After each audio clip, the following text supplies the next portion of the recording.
ఫలించాలి అని వాక్యము సెలవిస్తుంది. ఫలింపకుంటే ఆ మొక్కలను తీసి పక్కకు వేస్తాడట దేవుడు.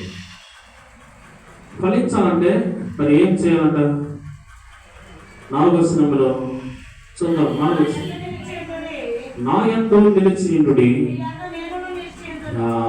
ఫలించాలంటే ఏం చేయాలంట?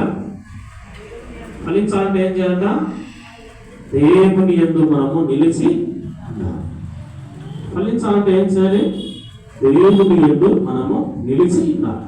దేవుని యందు ఉండాలి. దేవుడితో ఉండాలి. దేవుడితో గడపాలి. అప్పుడు మనము ఫలిస్తామని వాక్యము స్పష్టంగా సెలవిస్తూ ఉంది. అదేవిధంగానే 5వ వచనంలో మనం చూస్తాం. 5వ వచనంలో, ద్రాక్షవల్లి నేను, తీగలను మీరు, ఎవడు నా యందు నిలిచిండునో, నేను ఎవడు యందు నిలిచిండునో వాడు బహుగా ఫలించును. బాగా వినాలమ్మా. దేవుని వాక్యాన్ని మనం చూస్తున్నాము. ఎవడు నా యందు నిలిచిండునో, నేను వాని యందు నిలిచిండునో వాడు బహుగా ఫలిస్తాడు.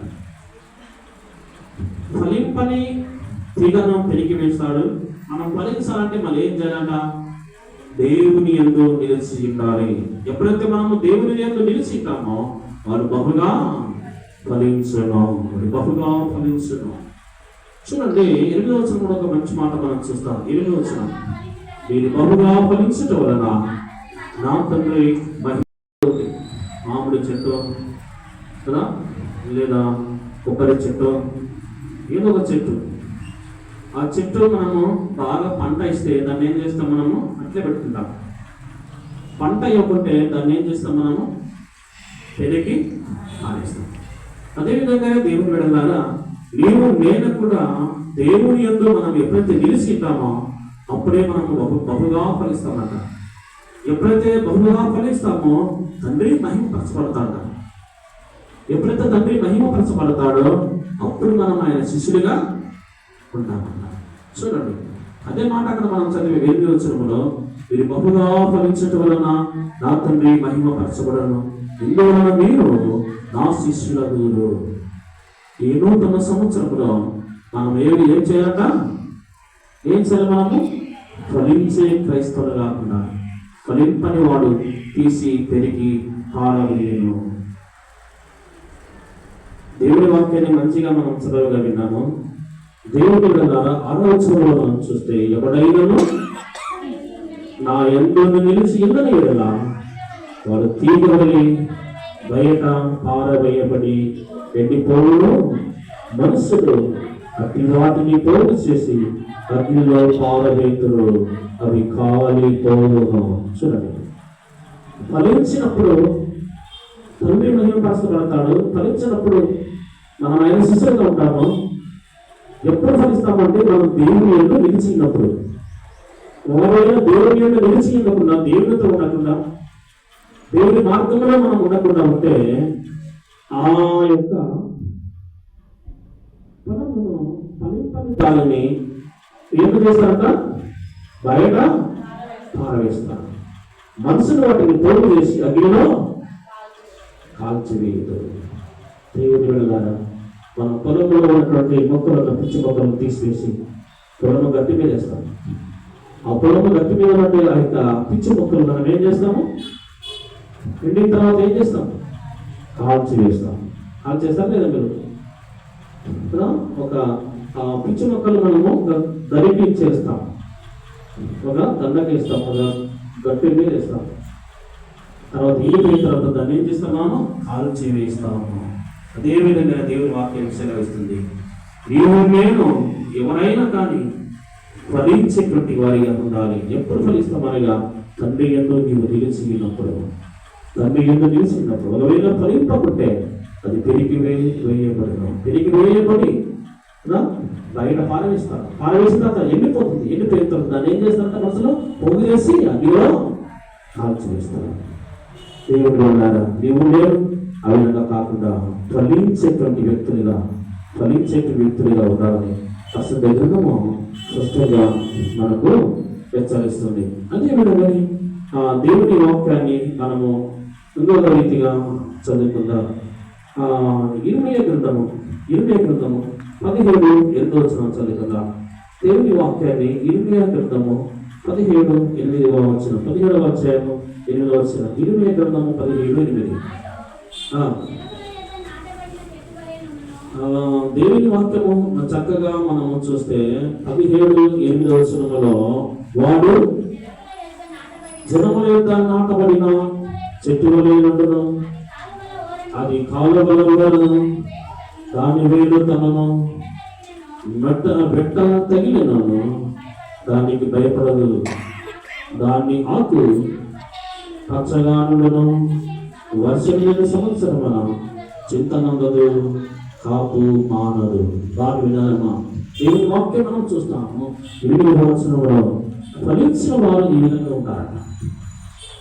క్రీస్తులో ఉన్నవారు, క్రీస్తు యందు ఉండి ఫలించిన వారు వాడు జలముల యొక్క నాటబడిన చెట్టు వలె ఉండును. ఫలించిన వాడు, ఫలించే వ్యక్తి, ఫలించే మనుషుడు ఏ విధంగా ఉంటాడంట?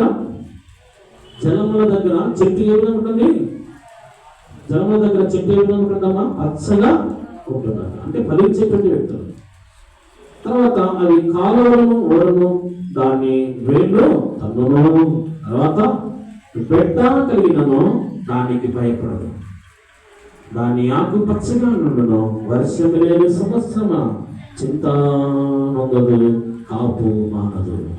చూడండి, ఫలించే వ్యక్తి ఎన్ని సమస్యలు వచ్చినా, ఎన్ని ఇబ్బందులు వచ్చినా వాటిని అధిగమించి ముందుకు కొనసాగుతారు. దేవుడు ద్వారా మనము ఫలించే వ్యక్తులుగా ఉన్నాం. ఫలించాలంటే మనం ఏం చేయాలంట? దేవుని యందు ఉండాలి. పై భాగంలో ఫలించే వాళ్ళు ఎవరో వాక్యం వచనం చూస్తే యెహోవాని నమ్ముకున్న వాడు యెహోవానికి ఆశ్రయముగా. ఎవరు ఫలించేది? వాక్యం మనం చూస్తాం. జలముల యొక్క నాటబడిన చెట్టులాగా వర్షం లేకుండా కూడా అది కాప మానకుండా చింతింపకుండా ఏం చేస్తుందంట? పంట ఇచ్చి ఫలిస్తుందంట. ఎవరు? దేవుని యందు నిలిచినవాడు, యెహోవాను నమ్ముకున్నవాడు. ఈ రోజు మనం చూస్తే యెహోవాను నమ్ముకున్నవాడు ధన్యుడు. యెహోవానికి ఆశ్రయముగా ఉండి వారికి ఏ సమస్య రాకుండా కాపాడతాడు. వారి ఫలిస్తాడు. జలముల యొక్క నాటబడిన చెట్టు వలె ఫలిస్తాడని వాక్యం మనకు స్పష్టంగా సెలవిస్తూ ఉంది. అదేవిధంగానే 1 సంకీర్తన 2:3 వచనాల్లో మనం చూస్తాం. ఫలించేవారు ఏ విధంగా ఉంటారో చూద్దాం. 1 సంకీర్తన 2:3 యెహోవా ధర్మశాస్త్రమునందు ఆనందించుచు దివారాత్రము దేవుని వాక్యము ధ్యానించు వారు ఏ విధంగా ఉంటారో చూద్దాం. 3వ వచనంలో అతడు నీటి కాలువలో నాటబడినదై ఆకు వాడక తన కాలముందు ఫలమిచ్చు చెట్టు వలె నుండొచ్చారు.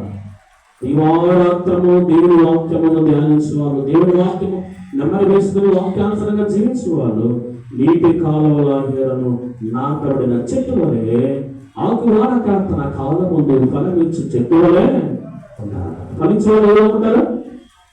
ఫలించేవారు ఎవరు? దేవుని వాక్యమును దినము ధ్యానించే వాళ్ళే ఫలించేవారు. రాయబడింది, దివారాత్రము దేవుని వాక్యము ధ్యానించే వాళ్ళు ఫలిస్తారు. ఏ విధంగా ఫలిస్తారంట? అతడు నీటి కాలువగా ఎవరు నాటబడిన చెట్టు అని ఆకు వాడక తన కాలం ముందు ఫలమిచ్చు చెట్టులాగా ఫలిస్తారంట. ఎవరు ఫలించేది? దేవుని వాక్యములో దివారాత్రము ధ్యానించేవారు. మొట్టమొదటిగా మనం చూసాము, యెహోవా యందు నిలిచినవాడు ఫలిస్తాడు. తర్వాత తండ్రి మహిమపరచబడతాడు. తర్వాత మనం ఆయన శిష్యులం అవుతాం. తర్వాత 20 గంటల్లో మనం చూసాము, ఎవరు ఫలిస్తారు? యెహోవాను నమ్ముకున్నవాడు ఫలిస్తారు అని మనం చదివాము కదా. యెహోవాను ఆశ్రయించేవాడు ఫలిస్తారని. వాడు కూడా నీటి కాలువలో ఏడును నాటబడిన చెట్టులాగా ఆకు వాడక ఫలమిస్తారు. వర్షం రాకున్నా కూడా, వెంట కలిగినా కూడా అది చింతింపకుండా పంట ఇచ్చి ఫలిస్తుందట. యెహోవాను నమ్ముకొని ఆయన ఆశ్రయించేవారు ఆ విధంగా ఉంటారని 20 గ్రంథంలో మనం చదివాం. దేవుని బిడ్డలారా, ఇక్కడ మనం చదువుతున్నాం 1 సంకీర్తన దివారాత్రము దేవుని వాక్యము ధ్యానించేవారు నీటి యొక్కన ఉన్నటువంటి చెట్టులాగా ఆకువాడగా తన కాలం ముందు ఫలించే చెట్టు వలె ఉంటాడు. దేవుడి వాక్యం దినాము మనం దిన్నము ధ్యానిస్తే ఈ కొత్త సంవత్సరంలో మనం ఫలించాలంటే మనం ఈ పనులు చేయాలి. ఫలించే చెట్టులాగా మనం ఉండాలి. ఫలించే చెట్టులాగా ఉండడానికి మనం సిద్ధపడాలి. తర్వాత 52వ సంకీర్తన 8వ వచనం చదువుదాం. 52వ సంకీర్తన 52:8 వచనం. 52:8 సంకీర్తన. నేనైతే దేవుని మందిరంలో పచ్చని ఒలీవ చెట్టు వలె ఉన్నాను. మనం ఏ విధంగా ఉన్నారంట? దేవుని మందిరంలో ఉన్న వాళ్ళు ఏ విధంగా ఉంటారంట? పచ్చని ఒలీవ మొక్క. దేవుని మందిరం ఇంత గొప్పది వచ్చినట్టు. దేవుని మందిరానికి వస్తే ఏమొస్తుందప్ప మనం అనుకుంటాం. మందిరానికి పోతే ఏముంటుందప్ప అనుకుంటాం. కదా ఎవరు బాగుంటారు? మందిరాన్ని వాళ్ళు బాధపడినారా? ఎవరు ముందుకు వచ్చారని ఎవరు చాలా మంది ఉంటారు. కానీ దేవుని మందిరానికి వస్తే వాళ్ళు పచ్చని ఒలీవ మొక్క వలె ఉంటారు. దేవుని మందిరం ఎంత శ్రేష్టమైనది ప్రసిద్ధ గ్రంథం సెలవిస్తుంది. ఈ నూతన సంవత్సరంలో మనం పచ్చగా ఉండి ఫలించాలంటే దేవుని మందిరంలో గడపాలి. ఎక్కడ గడపాలి? మనము దేవుని మందిరానికి రావాలి. వారు పచ్చని ఒలీవ మొక్కల వలె ఉంటారని మంచి ప్రసిద్ధ గ్రంథము స్పష్టంగా సెలవిస్తుంది. అదేవిధంగా 92వ సంకీర్తనలో కూడా దేవుని వాక్యాన్ని మనం చూస్తాం. ఫలించేవారు మరి ఎవరు? 92వ సంకీర్తన 12వ వచనం. 12 నీతిమంతులు ఖర్జూర వృక్షం వలె మోయదోచారు. నీతిమంతులు నీతిగా జీవించిన వాళ్ళు ఖర్జూర వృక్షం వలె ఫలించేదాన్ని మొలకెత్తుతారు. దేవుని బిడ్డలారా మరి నీతిమంతులుగా మనం ఉండాలి. ఏ పాపం వచ్చి ఈ కొత్త సంవత్సరం అడుగు పెట్టాము. పాత సంవత్సరం చేసిన అలవాట్లు ఇప్పుడు మనం చేయకుండా ఇప్పుడేదో నీతిగా ఉండడానికి మనం సిద్ధపడితే, నీతిగా ప్రవర్తిస్తూ దేవుని సన్నిధిలో మన జీవితం గడుపుతూ ఆయన ఏదో మనం నిలిచి ఉంటే ఖర్జూర వృక్షం మరి ఈ నూతన సంవత్సరంలో మనం ఏం చేస్తామంట? ఫలించడము. తర్వాత లెబానోనేమి దేవదారు వృక్షం మరి వారు ఎదుగుదల. దేవుని వల్ల ఈ నూతన సంవత్సరంలో మనం ఫలించాలంటే ఖర్జూర వృక్షం వలె మనము నీతిగా ఉండి జీవిస్తే ఖర్జూర వృక్షం వలె భూమి వేస్తామంట. నీతి మార్గంలో ఉండి దేవుని మార్గంలో ఈ నూతన సంవత్సరంలో మనం ఉంటే దేవదారు వృక్షం వలె వారు ఎదుగుతూ ఉంటారు. నేనైతే దేవుని మందిరంలో పచ్చని ఒలీవ మొక్క. పచ్చని పచ్చని ఒలీవనై నీ మందిరావరణంలో నీతోనే ఫలించదా బ్రతుకు దీనమట్లనే నీతోనే ఫలించదా బ్రతుకు దీనమట్లనే నా జీవితం నీకంకితం కడవరకు సాక్షిగా నన్ను నిలుపుమా ప్రభా, నన్ను నిలుపుమా. పచ్చని ఒలీవ మొక్క. దేవుని బిడ్డలారా దేవుని వాక్యాన్ని మనం చూస్తాము. నీతిమంతులు ఖర్జూర వృక్షం వలె భూమి వేస్తారు. నీతిమంతులు దేవదారు వృక్షం వలె ఏమవుతారంట? ఎదుగుదురు. ఎదగాలి. వదలకూడదు. మనం ఎదగాలి. అప్పుడు ఏం చేయాలి? మనం ఎదగాలి అంటే ఎదగాలంటే ఏం చేయాలి? మనము క్రీస్తులో ఉండి ఫలించాలి. క్రీస్తులో ఉండి ఫలించాలని దేవుని వాక్యం మనకు స్పష్టంగా వివరిస్తూ ఉంది. తర్వాత మత్తయి సువార్త 13:8 చూద్దాం. మత్తయి సువార్త 13వ అధ్యాయము 8వ వచనం. మత్తయి సువార్త 13:8 చదువు. దేవుడి వాక్యాన్ని మనము స్పష్టంగా చదువుతాం. అక్కడ చదువు 13:8లో కొన్ని మంచి నేలను పడి ఒకటి 100 ఒకటి 20 ఒకటి 30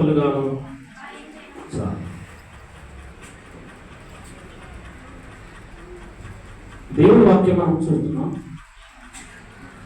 ప్రస్తుత గ్రంథంలో దేవుని వాక్యం చూస్తే ఫలించేటువంటి విత్తనాలు, ఫలించే విత్తనాలు ఏ విధంగా ఉంటాయంట? ఒకటి 100 అంతలుగాను, ఒకటి 60 అంతలుగాను, ఒకటి 30. ఆ విధంగా ఫలించును. ఏంటి ఫలిస్తాయంట? మంచి నేలను పడిన విత్తనాలు.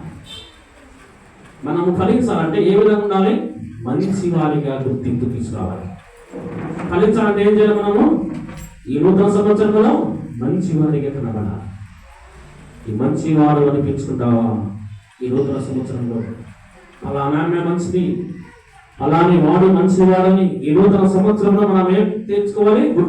గుర్తింపు రావాలి కదా. అలానే మంచిది, అలానే వాడు మంచివాడు, మంచి నేలను పడిన విత్తనంలాగా మంచి పేరు తెచ్చుకున్నప్పుడు, మంచి వారు అనిపించుకున్నప్పుడు మనము 100 ఏమవుతామంట? ఫలిస్తాం. ఆ పేరు మనకు రావాలి నూతన సంవత్సరంలో. పాత సంవత్సరంలో ఎట్లా ఉన్నామో నీకు తెలియదు. అలా ఈ నూతన సంవత్సరంలో నీవు మంచివాడు అనిపించుకో కదా. ఎవరైనా కానీ, ఆమె కానీ, ఆయన కానీ, నువ్వు కానీ, నేను కానీ కదా. ఆమె మంచిది, ఆయన మంచివాడు. ఆ విధంగా ఉన్నవారు మరి మంచి నేలను పడిన విత్తనంలాగా ఫలించదని ప్రస్తుత గ్రంథము స్పష్టంగా సెలవిస్తూ ఉంది. అదేవిధంగానే దేవుని వాక్యాన్ని మనం చూస్తే హోషేయ గ్రంథం 14:5 చదువుదాం. హోషేయ గ్రంథము 14:5.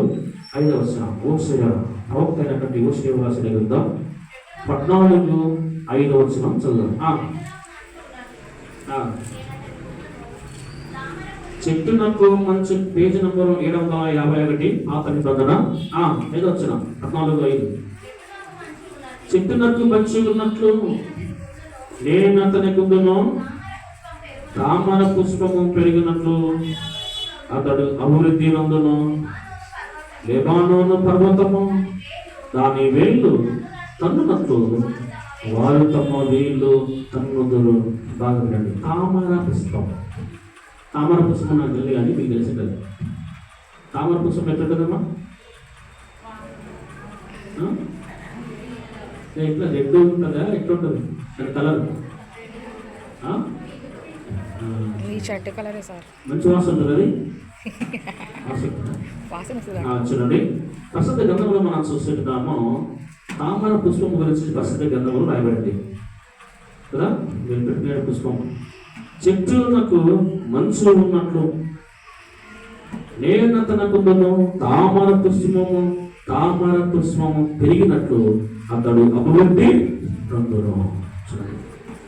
ఎవరు పెరిగినట్లంట? తామర పుష్పము పెరిగినట్లు వాడు అభివృద్ధి నందును. చూడండి, ఎవరు అభివృద్ధి పొందుతారనగా దేవుని యందు నిలిచినవారు, దేవుని మార్గంలో జీవిస్తున్నారు, దేవునికి లోబడి జీవించినటువంటి మనుషులు తామర పుష్పములాగా ఏమవుతారంట? ఎదుగుదరు. ఎంత మంచి మాట వచ్చు. దేవుని విడలాగా నీవు నేను తామర పుష్పములాగా ఫలించడానికి మనము సిద్ధపడతాం. ఇంతవరకు మనం చదివాము ఫలించేటువంటి జీవితం గురించి మనము చదివాము. ఫలింపని వారు ఏమవుతారో చూద్దాం. ఫలించిన వారు అభివృద్ధి పొందుతారు, ఆశీర్వాదం పొందుకుంటారని మనం చూసాం. ఫలింపని వారి గురించి మనం చూద్దాం. యోహాను సువార్త 15:2 చూద్దాం. ఫలింపని వారి గురించి, నాలో ఫలింపని ప్రతి తీగను ఆయన తీసి, ఫలించేటువంటి వారి గురించి మనం చదివాము మొట్టమొదటిగా. ఇప్పుడు ఫలింపని ప్రతి తీగ ఏం చేస్తారంటే ఆయన తీసి పారవేయును. తర్వాత ఫలింపని వారు 6వ వచనంలో ఎవడైనను నా యందు నిలిచి ఉండని ఎడల వాడు తీగవలే బయట పారవేయబడి ఎండిపోవును, మనస్సులో అతి వాటిని పోగు చేసి అగ్నిలో పారవేతులు, అవి కాలిపోవును. బాగా వినడమ్మా. ఫలింపని వారు దేవుడు పెరిగి వేస్తారట. పెరిగి వేసిన తర్వాత ఎండిపోయిన తర్వాత ఆ యొక్క తీగలు ఏం చేస్తారంట? అగ్నిలో. ఫలింపని జీవితం దేవుని విడలారా అదేవిధంగానే లూకాసు వార్త 13వ అధ్యాయం, లూకాసు వార్త 13వ అధ్యాయము 6వ వచనం చదువుకుందాం. లూకాసు వార్త 13వ అధ్యాయము 6వ వచనము చదువుదాం. మరియు ఆయన వారితో ఉపమానం చెప్పాను. ఒక మనిషిని ద్రాక్ష తోటలో అంజూరపు చెట్టు ఒకటి నాటబడి ఉండెను. అతడు దాని పండ్లు వెదక వచ్చినప్పుడు ఏమీ దొరకలేదు. కనుక అతడు ఇదిగో 3 ఏళ్ల నుండి నేను ఈ అంజూరపు చెట్టును పండ్లు వెదక వచ్చుచున్నాను గాని ఏమీ దొరకలేదు. దీని నరికివేయము. దీని వలన ఈ భూమి ఏల వ్యర్థమైపోవాలని ద్రాక్ష తోట మాలితో చెప్పాను. ఆలోచన చూస్తే మరి అయిన వారికి మనం చెప్పాను. ఒక మనిషిని ద్రాక్ష తోటలో అంజూరపు చెట్టు ఒకటి నాటబడి ఉండేది. 2 చెట్లు ఉన్నాయి అక్కడ. ఏం చెట్టు? ద్రాక్ష తోటలో ఏం నాటినారట? అంజూరపు చెట్టు. ద్రాక్ష తోటలో ఏం నాటినారట? అంజూరపు చెట్టు. ఈ అంజూరపు చెట్టు ఆ పండ్ల వెదకు వచ్చినప్పుడు ఏదొచ్చినా చూస్తే ఇదిగో 3 ఏళ్ల నుండి నేను ఈ అంజూరపు చెట్టును పండ్ల వెదకుచున్నాను కానీ ఏమీ చూడండి. ద్రాక్ష తోటలో ఏముందట? అంజూరపు చెట్టు ఉందట. ఈ అంజూరపు చెట్టు 3 ఏళ్ల నుంచి చూస్తున్నాడు కానీ ఏ పంట రాలేదు. అంటే ఫలింపని మనిషిని తీసుకొచ్చి అగ్నిలో వేస్తాడని అర్థం. ఫలింపనటువంటి ఆ యొక్క అంజూరపు చెట్టు గురించి ఉపమానం మనం చూస్తే ఇది 3 ఏళ్ల నుంచి చూస్తున్నా కానీ ఏ పంట ఇవ్వలేదు కాబట్టి దాన్ని ఏం చేయాలి? ఇప్పుడు ఆ తోట మాలికి చెప్తున్నాడు, ఆ తోట వ్యక్తికి చెప్తున్నాడు. ఏమని చెప్తున్నాడు? వచ్చినాడు దీనిని ఈ ఏ పంట లేదు కాబట్టి 7వ వచనంలో పండ్లు వెదకుచున్నాను కానీ ఏమీ దొరకలేదు. దీనిని నరికివేయము. దీని వల్ల ఈ భూమి వ్యక్తమైపోవడం తప్ప ఏమి ప్రయోజనము లేదు. ఫలింపనిటువంటి అంజూరపు వృక్షం కదా. చూడండి, ఫలింపని దాన్ని పంటలు లేవు, పంట ఇవ్వలేదు. ఏం లాభం? చేతులు పెట్టుకోదాన్ని కదా. భూమంతా పర్సెంట్ లేదు కానీ దానివల్ల ప్రయోజనము పంట అయినప్పుడు మళ్ళీ వ్యర్థం కదా. భూమి కదా, ఇంకో పంట వేసుకోవచ్చు కదా. అది దాన్ని పెరిగి వేయడానికి సిద్ధపడుతున్న సందర్భంలో ఇదొక్క శాతం జరిగిద్దాం. ఏమంటున్నాడు అక్కడ? అయితే చుట్టూ తవ్వి వేరే మట్టుకు ఈ సంవత్సరం కూడా ఉండనేమో. అది ఫలించినా సరే లేని కదా నరికించి వేయమని అతనితో, ఫలించినా సరే ఫలింపకుంటే తీసేద్దామయ్యా అని చెప్పాడు. చూడండి, దేవుడి పిల్లల వాక్యం చదివిస్తుంది. పరిశుద్ధ గ్రంథంలో మనం చూస్తే ద్రాక్ష తోటలో అంజూరపు చెట్టు ఉంది. ద్రాక్ష తీగలు ఫలిస్తున్నాయి కానీ అంజూరపు చెట్టు ఆ వృక్షం ఫలించలేదు. ఫలింపని ఆ చెట్టు 3 ఏళ్ళ నుండి చూస్తున్నాడట కానీ ఫలింపలేదు కాబట్టి భూమి వ్యర్థమైపోతుంది. ఈ పంట దీనివల్ల ఇతర పంటకు నష్టమే కదా, భూమి వ్యర్థమే. కాబట్టి తీసుకొచ్చి పెరిగి పారేయండి అని అంటున్నాడు. దక్కపారే దానికి దక్కపారి ఎరువు వేసి నీళ్లు కట్టి చక్కగా నేను దాన్ని పెంచుదా. ఫలించిన సరే, ఫలింపకుంటే దాన్ని పెరిగి లేదామయ్యా. దేవుడి వల్ల మరి దేవుడేమో మనమందరము కూడా ఫలించితేనే జాగ్రత్త. ఏ నూతన సంవత్సరంలో అయినా పాత సంవత్సరంలో ఫలించాము లేదని తెలుసు కానీ ఇప్పుడైనా మనం ఏం చేద్దామో దేవుడు అవకాశం ఇస్తున్నాడు. ఏం చేద్దామో ఫలిద్దాం. వాక్యము ద్వారా దేవుడు నీకు నీరు కట్టిస్తున్నాడు. వాక్యము ద్వారా దేవుడు నీకు మంచి వెలుగు వేస్తున్నాడు. కానీ ఫలించినా సరే ఫలింపకుంటే తీసి విరక్తపడే అవకాశం. ఈ నూతన సంవత్సరంలో దేవుడికి అవకాశం మళ్ళీ బ్రతికించాడు. పాత సంవత్సరంలో ఎవరు కూడా ఈ దినాన్ని చూడలేక చనిపోయిన వాళ్ళు ఉంటారు కదా. కానీ దేవుడు మళ్ళీ నూతన సంవత్సరం అవకాశం నుంచి బ్రతికించాడు దేవుడు.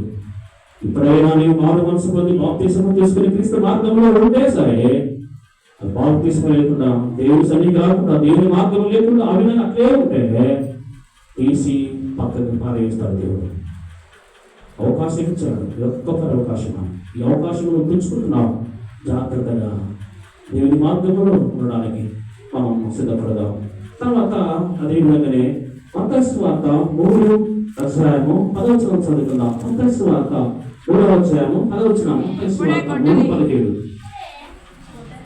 3:10 క్షమించండి, 3:10. ఇప్పుడే గుడ్డలి చెట్ల వేరున ఉంచబడి ఉన్నది కనుక మంచి ఫలములు ఫలింపడి ప్రతి చెట్టును నరకబడి అగ్నిలో వేయబడిన. జాగ్రత్త, ఇప్పుడే దేవుడు నీకు అవకాశం ఇస్తున్నాడు. మంచి ఫలములు ఫలింపని ప్రతి చెట్టును నరకబడి అగ్నిలో వేయబడిన. నూతన సంవత్సరములో ఫలించే వారిగా ఉన్నామా, ఫలింపని వారిగా ఉన్నామా? ఫలింపకుంటే మనం ఏమవుతాం? ఫలింపకుంటే మనం ఏమవుతాం? దేవుని బిడ్డలారా, ద్రాక్ష తోటలో ఉన్నటువంటి అంజూరపు చెట్టులాగా తిరిగి వేయబడతాం. ఫలింపకుంటే మనం ఏమైపోతాం? వాక్యం ఇక్కడ సెలవిస్తుంది. ఇప్పుడే గుడ్డలి చెట్ల వేలు ఉంచబడింది. ఫలింపని ప్రతి తీగను నరికి అగ్నిలో వేయును. అదే 7వ అధ్యాయము 19 చూద్దాం. అదే 7:19 చూద్దాం. 7:19. మంచి పొలములో ఫలింపని ప్రతి చెట్టు నరకబడి అగ్నిలో వేయబడును. ఎవరైతే ఫలింపరు వారు నరకబడి అగ్నిలో వేయబడరు. ఇప్పుడే గుడ్డలి దేవుని యొక్క రాకడ ఎదురు చూస్తుంది.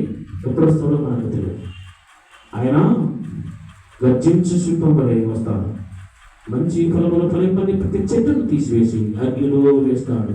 అక్కడ ఏర్పును కళ్ళు కొరుకుతాయో ఉండను. ఏర్పును కళ్ళు కొరుకుతాయో ఉండను. తర్వాత చివరిగా ఒక మాట చదువుకుందాం. మార్కు సువార్త 11వ అధ్యాయం. మార్కు సువార్త 11వ అధ్యాయము 12వ వచనం చదువుదాం. మార్కు సువార్త 11:12వ వచనంలో ఒక మాటను మనం జ్ఞాపకం చేసుకుందాం. మరునాడు వారు బెతనియ నుండి వెళ్ళుచుండగా ఆయన ఆకలి కొని, దేవుని వాక్యం మనం చూస్తాం. మరునాడు వారు బెతనియ నుండి వెళ్ళుచుండగా ఆయన ఆకలి కొని ఆకులు గల ఒక అంజూరపు చెట్టును దూరం నుండి చూసి దాని మీద ఏమైనానో దొరకనేమో అని వచ్చాను. దాని యొద్దకు వచ్చి చూడగా ఆకులు తప్ప మరేమీ కనబడలేదు. ఏలైనగా అది అంజూరపు పండ్ల కాలము కాదు.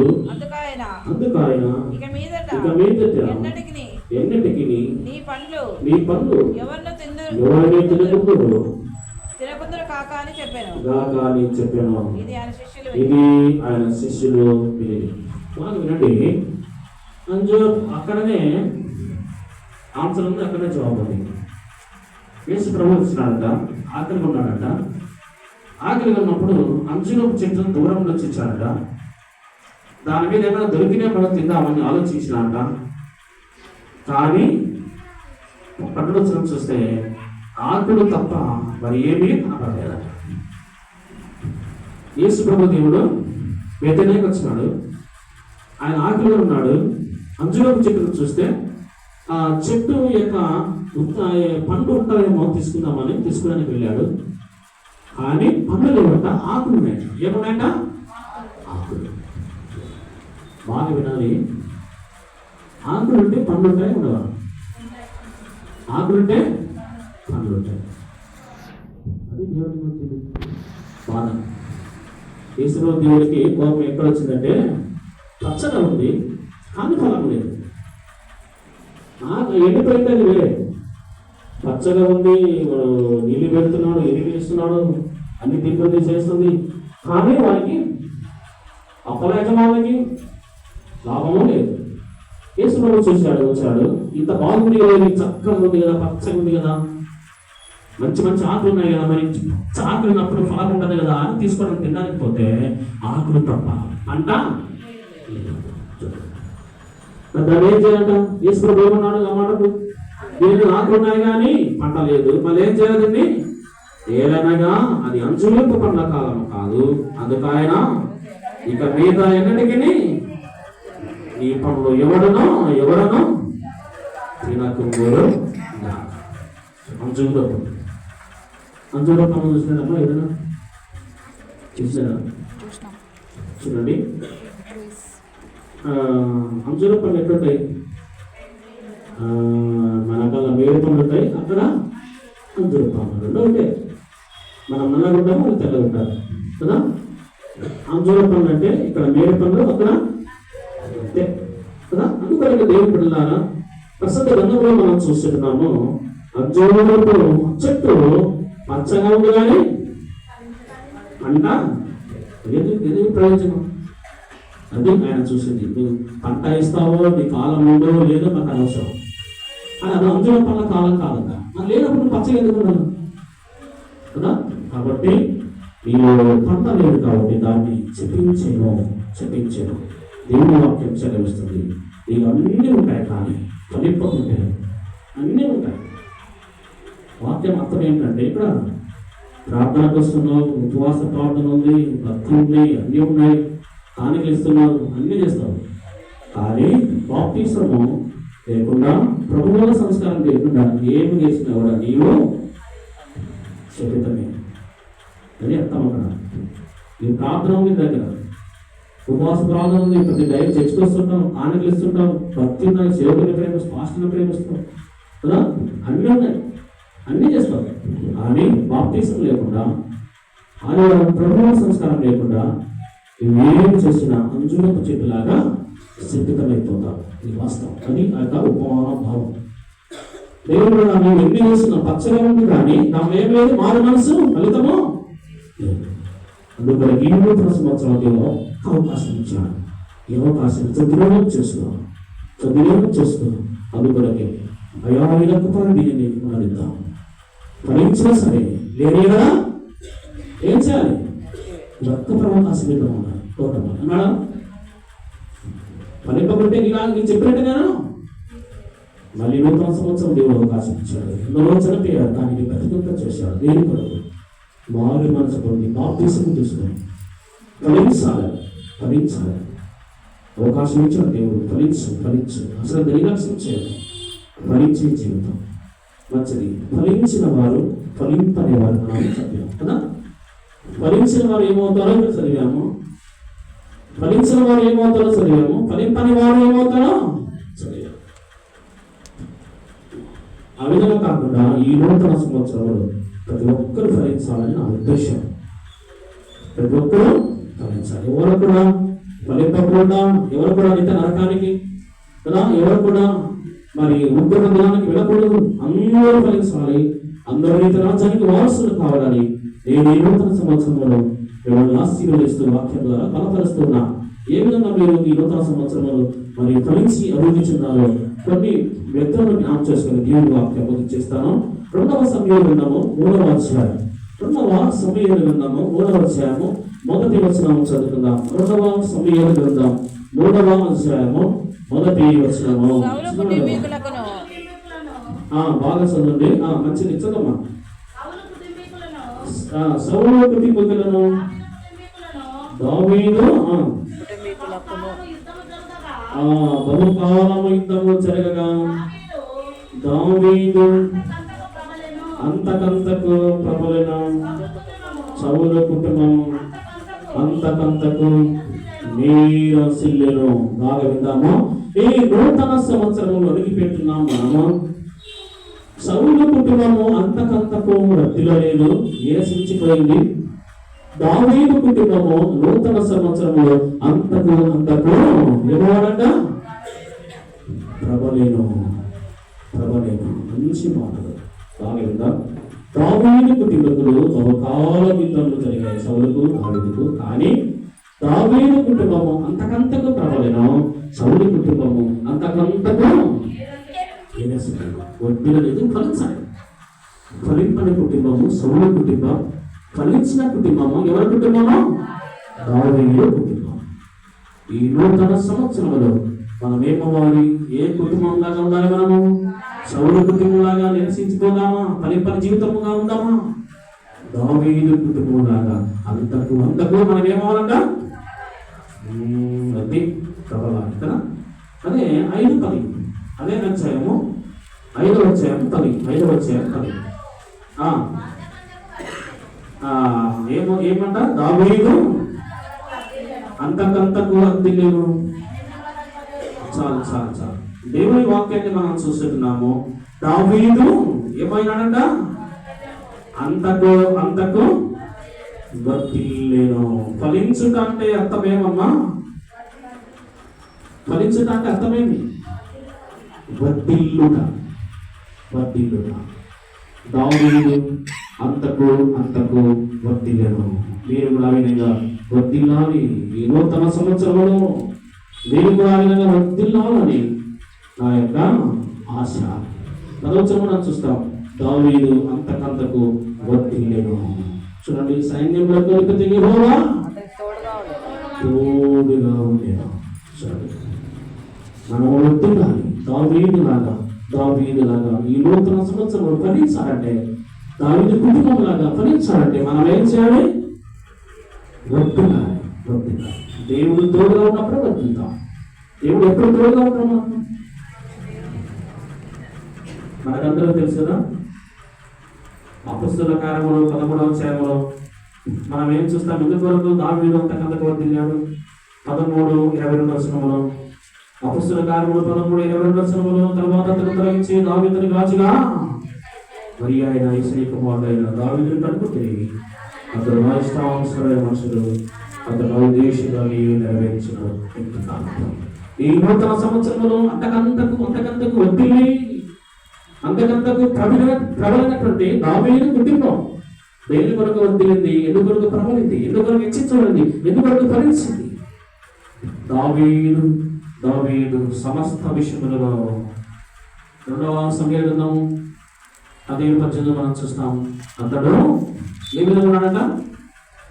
సుబుద్ధి కలిగి ప్రవర్తించాలని. ఈయన 22వ అపొస్తలుల కార్యములు 13:22 మనం చూస్తే అతడు దేవునికి ఇష్టమైన వ్యక్తి. అతడు ఉద్దేశంలో నెరవేర్చాను. దేవుడు మనల్ని ఎప్పుడు ఫలింపచేస్తారంటే దావీదు లాగా దేవునికి ఇష్టమైన నూతన సంవత్సరంలో మనం ఎదగాలి. దావీదు లాగా దేవుని యొక్క ఉద్దేశంలో మనము నెరవేర్చే వ్యక్తులుగా ఉండాలి. తర్వాత అదే ఇంకొక మాట మనం చదువుతున్నాం. 1 సమూయేలు గ్రంథం 18:17 చెప్పండి. 1 సమూయేలు గ్రంథము 18:17 వచనంలో మనము 18:14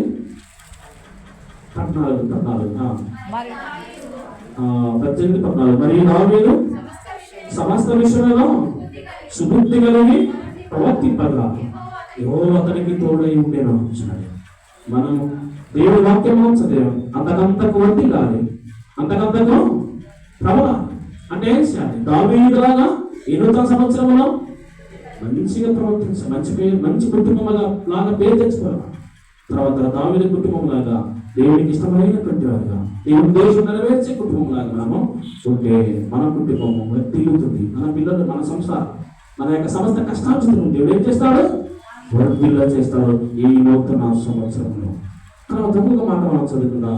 ఆదికాండము 12:22 వచనం. ఆదికాండము 12:2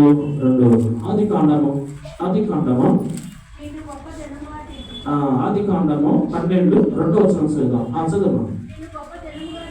నిన్ను గొప్ప జనముగా చేసి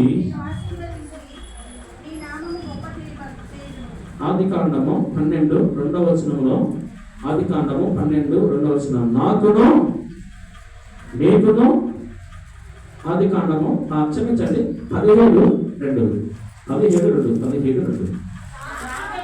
నాకును నీకును మధ్య నా నిబంధన నియమించి నేను అత్యధికముగా అభివృద్ధి పొందించదనని అతనితో చెప్పాను. బాగా విందామమ్మా. ఇక్కడ ఎవరి కుటుంబము? అబ్రహాము కుటుంబం. మనము ఫలించాలి ఈ నూతన సంవత్సరంలో అంటే దేవుని యొక్క మనం ఏం చేయాలంట?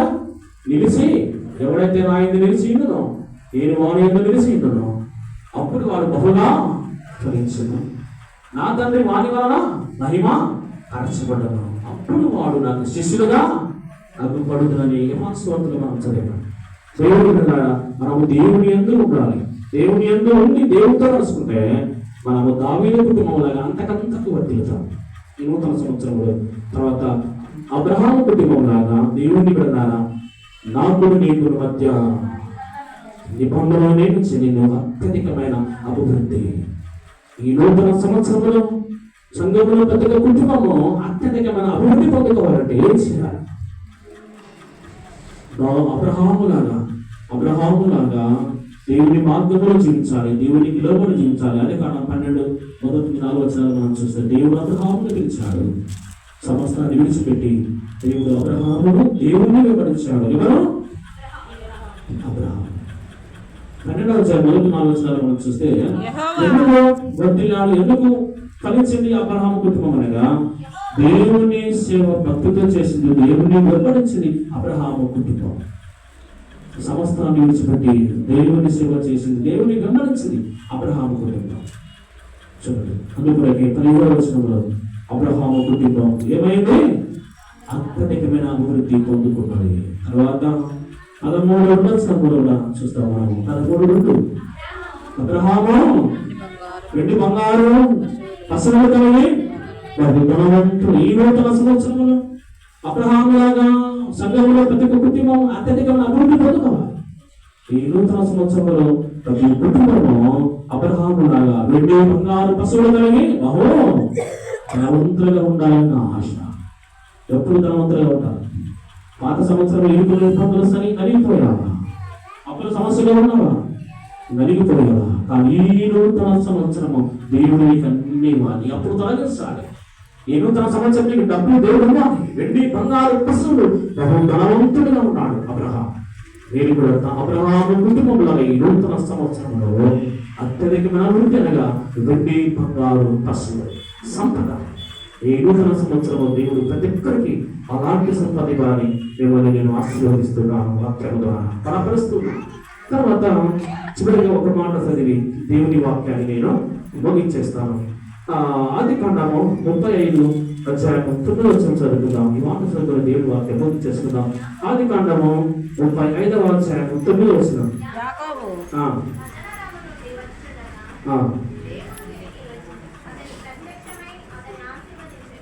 దేవుని వాక్యాన్ని మనం చూస్తున్నాము. దేవుళ్ళారా, అబ్రహాము తర్వాత యాకోబుని మనం చూస్తాము. 35:9 యాకోబు పద్దనారము నుండి వచ్చుచుండగా దేవుడు తిరిగి అతనికి ప్రత్యక్షమై అతన్ని ఆశీర్వదించాను. దేవుడు అతనిని ఆశీర్వదించాను. ఏ విధంగా ఆశీర్వదించాను? 11వ వచనములో, మరియు దేవుడు, నేను సర్వశక్తి గల దేవుడును, నీవు ఫలించి అభివృద్ధి పొందుము. నువ్వు ఫలించి అభివృద్ధి పొందుము. దేవుని బిడ్డలారా, దేవుని వాక్యాన్ని మనం చూస్తున్నాము. ఫలించే జీవితం కలిగి ఉండాలి ఈ నూతన సంవత్సరం అనే వాక్యం ద్వారా దేవుడు మాతో మాట్లాడినాడు కదా. ఫలించాలి, ఫలించాలి, ప్రతి ఒక్కరు ఫలించాలి, ప్రతి కుటుంబం ఫలించాలి. ఫలించదంటే అభివృద్ధి పొందుతా. దేవుని వాక్యం మనం చూస్తున్నాం. యాకోబుని మనం చూస్తాం. దేవుడు యాకోబునకు ప్రత్యక్షమై అతనిని ఆశీర్వదించను. ఏ విధంగా ఆశీర్వదించడనగా సర్వశక్తి గల దేవుడు యాకోబును ఏ విధంగా ఆశీర్వదించడనగా నువ్వు ఫలించి అభివృద్ధి పొందాలి. ఈ నూతన సంవత్సరంలో యాకోబును ఆశీర్వదించిన దేవుడు సంఘములో ప్రతి కుటుంబాన్ని ఆ విధంగా ఆశీర్వదించడం నా యొక్క ఉద్దేశం కదా. మనందరినీ కూడా సర్వశక్తిగా దేవుడు ఈ వాక్యం ద్వారా మీతో మాట్లాడుచున్నాడు. ఆకాశం నుండి ఆయన దేవుడు చూస్తున్నాడు. ప్రతి ఒక్కరు కూడా ఫలించి ఎవరు ఉండాలట? అభివృద్ధి పొందుకోవాలి. ఫలించి అభివృద్ధి పొందుకోవాలి. దేవుడు ప్రత్యక్షమయ్యాడు. ఎవరికి ప్రత్యక్షమయ్యాడు? యాకోబుకు ప్రత్యక్షమై అంటున్నాడు, ఏమన్నాడు? మేము ఫలించి అభివృద్ధి పొందాలి కదా. సర్వశక్తి గల దేవుడు నేను ఆశీర్వదిస్తున్నాను. ఈ నూతన సంవత్సరంలో మీరందరూ కూడా సంఘములో ప్రతి కుటుంబము ఫలించి అభివృద్ధి పొందాలని నా యొక్క ఆశ, నా యొక్క తపనంతా కూడా. ఈ నూతన సంవత్సరంలో అందరూ కూడా సుఖ సంపదలతో, ఆయుర్వేగంతో, ఆయుష్కాలంలో సమృద్ధిని, సమాధానం, ఆనందం కలిగి, సంతోషం కలిగి అందరూ కూడా సౌభాగ్యమైన జీవితం కలిగి సంతోషించాలి. కామన పుష్పంలాగా మీరందరూ కూడా చక్కగా ఎదిగి ఫలించాలి. ఆ యొక్క ఉద్దేశం. చూద్దాం దేవుని వాక్యం మనం చదివాం. ఎవరెవరు ఫలించారు? మొట్టమొదటిగా దావీదు కుటుంబము అంతకంతకు ప్రబలింది, వర్ధిల్లింది. తర్వాత అబ్రహాము కుటుంబం ఏమైంది? అత్యధికమైన అభివృద్ధి. ఏ అభివృద్ధి? వెండి బంగారం పశువులు. ఈ సంవత్సరం దేవుడి మన డబ్బుతో నింపాలని ఆయన ఉద్దేశం, ఆ ఆశ. తర్వాత ఇంకా యాకోబు దేవుడు ఏమన్నాడు? దేవుడు సర్వశక్తిగా దేవుడును. యాకోబు నీవు నీ పిల్లలు నీ కుటుంబము ఫలించి అభివృద్ధి పొందాలి. ఈ నూతన సంవత్సరంలో సంఘంలో ప్రతి ఒక్క కుటుంబము దేవుని వాక్యం ద్వారా ఆశీర్వదిస్తున్నాను. అదే విధంగా ప్రతి ఒక్కరు కూడా ఫలించి అభివృద్ధి పొందాలి. ఆ విధంగా అందరూ ఫలిద్దాం. అందరూ సొంతం సంపద సమాధానము, సంతోషం, ఆనందము కలిగి దేవుని విశ్వాసం వచ్చి దేవుని మార్గంలో వెళ్తున్నారని కోరుకోవచ్చు. ఈ మాటల ద్వారా మిమ్మల్ని బలపరచు ఆశీర్వదిస్తున్నాం. ఎవరు ఫలిస్తారనగా ఆ ఎందు మీరు నిలిచి ఉంటే మీరు బహుగా ఫలింతుడు, బహుగా ఫలింతుడు. దాంతో మహిమ పరచబడను. ఇందులో బట్టి మీరు నా శిష్యులు అనబడదురు. చూడండి దేవుడు కదా, మరి దేవుని నిలిచి ఉందాం, దేవుడితో ఉందాం, దేవుడితో అన్ని కట్టబడి ఉందాం. ద్రాక్ష బలి వలె మనం ఫలించి అభివృద్ధి పొంది పరలోక రాజ్యానికి వాడవలని కీటకలు ఉన్నాయి. మనం సిద్ధపడదాం. అతి ధన్యత, అతి భాగ్యం ఏ నూతన సంవత్సరం అందరూ ఫలించాలని కోరుకునొచ్చు. ఎవరిని ఆశీర్వదిస్తున్నాం. అతి ధన్యత ప్రస్తుతం దేవుడు మీ అందరికీ అనుగ్రహించుగాక. ప్రార్థన చేస్తుందాం. తలవచ్చుదాం. ఈ వాక్యం మనలో ఫలించగలగా ప్రార్థన చేద్దాం. మోకరిద్దాం, ప్రార్థన చేద్దాం.